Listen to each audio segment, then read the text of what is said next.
Assalamualaikum warahmatullahi wabarakatuh. Nama saya Fikri Syah Putra Muhtar dari jurusan Sistem Informasi dengan NPM yaitu 183112700650089. Pada kesempatan kali ini saya akan menjawab soal UTS dari mata kuliah Testing dan Implementasi Sistem dengan kelas yaitu R02 dan dengan dosen penguji yaitu Bapak Denny Hidayatullah MMSI.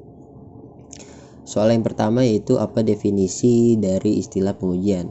Jadi pengujian merupakan suatu investigasi yang dilakukan untuk mendapatkan informasi mengenai kualitas dari produk atau layanan yang sedang diuji.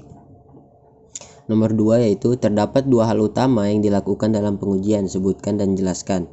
Jadi di sini ada dua hal utama dalam pengujian. Yang pertama yaitu ada verifikasi. Verifikasi adalah proses mengevaluasi suatu sistem atau komponen untuk menentukan apakah suatu produk yang diselesaikan setelah fase pengembangan memenuhi kondisi yang telah ditetapkan pada awal pengembangan. Sementara validasi adalah proses mengevaluasi suatu sistem atau komponen pada akhir atau selama masa pengembangan untuk menentukan apakah produk yang dihasilkan telah memenuhi kebutuhan dan persyaratan tertentu yang diminta oleh user. Nomor 3 yaitu kita mengenal beberapa tipe pengembangan sistem. Coba saudara sebutkan ada berapa tipe dalam pengembangan sistem, kemudian jelaskan termasuk karakteristik dan siasat pengujiannya. Jadi yang pertama ada pengembangan sistem biasa. Pengembangan sistem biasa ini mempunyai karakteristik yaitu user mengetahui rekrutmen, yang kedua pengembangan menentukan struktur, dan yang ketiga menggunakan metodologi pengembangan sistem. Siasat pengujiannya yaitu pengujian dilakukan pada akhir tiap-tiap tahap, melakukan verifikasi tiap-tiap spesifikasi yang diperlukan, dan menguji struktur dan fungsi. Yang kedua yaitu pengembangan iteratif atau prototyping or case. Karakteristiknya yaitu rekrutmen tidak diketahui, struktur didefinisikan di awal pengembangan. Sementara siasat pengujiannya yaitu verifikasi alat bantu case yang digunakan, verifikasi kebutuhan tiap prototype, dan menguji fungsionalitas. Yang ketiga ada pemeliharaan sistem. Karakteristiknya yaitu memodifikasi struktur. Dengan siasat pengujian yaitu menguji struktur, mengeluarkan metode kerja yang terbaik, dan memerlukan pengujian regresi. Yang keempat yaitu ada kontrak atau pembelian software. Karakteristiknya struktur tidak diketahui, banyak terjadi defect, fungsionalitas tercantum dalam dokumen, dan yang terakhir terdapat berbagai dokumen. Siasat pengujiannya yaitu verifikasi fungsi yang diperlukan, pengujian di dalam lingkungan kerja, dan pengujian fungsionalitas. Selanjutnya soal nomor 4 yaitu apakah yang dimaksud dari proses verifikasi dan validasi. Jadi proses verifikasi adalah proses mengevaluasi suatu sistem atau komponen untuk menentukan apakah suatu produk yang diselesaikan setelah fase pengembangan memenuhi kondisi seperti yang telah ditetapkan pada awal pengembangan. Sementara validasi adalah proses mengevaluasi suatu sistem atau komponen pada akhir atau selama masa pengembangan untuk menentukan apakah produk yang dihasilkan telah memenuhi kebutuhan. Apakah tujuan dalam melakukan proses verifikasi dan validasi? Jadi verifikasi dan validasi harus memberikan kepastian bahwa software sesuai dengan tujuannya. Yang kedua yaitu harus cukup baik untuk tujuan penggunaannya, dan tipe dari penggunaan akan menentukan derajat kepastian yang dibutuhkan. Soal nomor 5, coba jelaskan sasaran dan prinsip pengujian.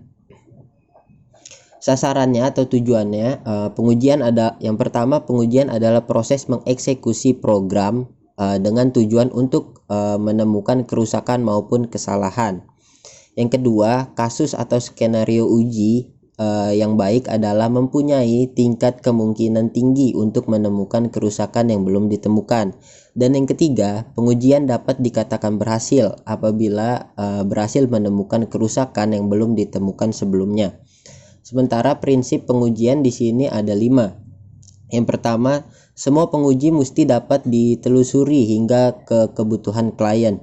Yang kedua, pengujian perangkat lunak bisa lebih efektif. Pengujian harus dilakukan oleh pihak ketiga yang independen atau terpisah. Yang ketiga, pengujian harus dimulai dari hal yang terkecil dan berkembang ke pengujian yang lebih besar. Yang keempat, tidak memungkinkan melakukan pengujian yang mendalam. Jumlah kasus maupun jalur permutasi pada program yang berukuran menengah hingga sangat besar. Dan yang terakhir yaitu pengujian mesti direncanakan jauh-jauh hari sebelum pengujian dimulai. Perencanaan pengujian bisa dimulai segera ketika model kebutuhan telah dilengkapi dan model perancangan telah selesai dibuat. Adanya pengujian perangkat lunak ditunjukkan untuk yang pertama, menilai apakah perangkat lunak yang dikembangkan telah memenuhi kebutuhan pemakai. Yang kedua, menilai apakah tahap pengembangan perangkat lunak telah sesuai dengan metodologi yang digunakan. Dan yang terakhir, membuat dokumentasi hasil pengujian yang menginformasikan kesesuaian perangkat lunak yang diuji dengan spesifikasi yang telah ditentukan. Selanjutnya soal nomor 6, yaitu ketika akan melakukan pengujian terdapat beberapa langkah yang harus diperhatikan. Sebutkan langkah-langkah tersebut. Yang pertama ada menspesifikasi kebutuhan atau rekrutmen produk dalam bentuk yang dapat diukur jauh sebelum pengujian dimulai. Yang kedua, menyatakan tujuan pengujian secara eksplisit. Yang ketiga, memahami pengguna perangkat lunak dan membuat profil dari tiap kategori pengguna. Yang keempat, membuat rencana pengujian yang menekankan pada rapid cycling testing. Yang kelima, membuat perangkat lunak robust yang dapat menguji dirinya sendiri. Yang keenam, menggunakan formal technical review sebagai penyaring sebelum pengujian dilakukan. Yang ketujuh, menggunakan formal technical review kembali untuk menilai strategi pengujian dan kasus uji. Dan yang terakhir, mengembangkan rancangan peningkatan berlanjut untuk proses pengujian. Dan soal nomor 7 yaitu sebutkan apa saja yang termasuk dalam faktor-faktor pengujian. Faktor-faktor dalam pengujian ini ada 15.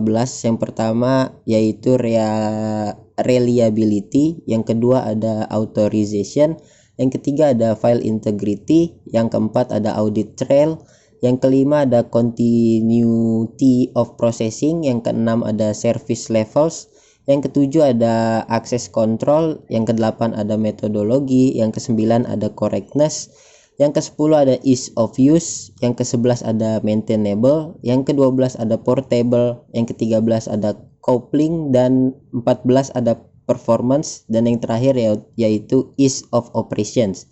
Apa sajakah yang termasuk dalam tingkatan pengujian? Jelaskan dan berikan contohnya. Di sini tingkatan pengujian ada 3. Yang pertama ada pengujian unit. Pengujian unit adalah pengujian yang difokuskan pada unit terkecil dari program atau modul.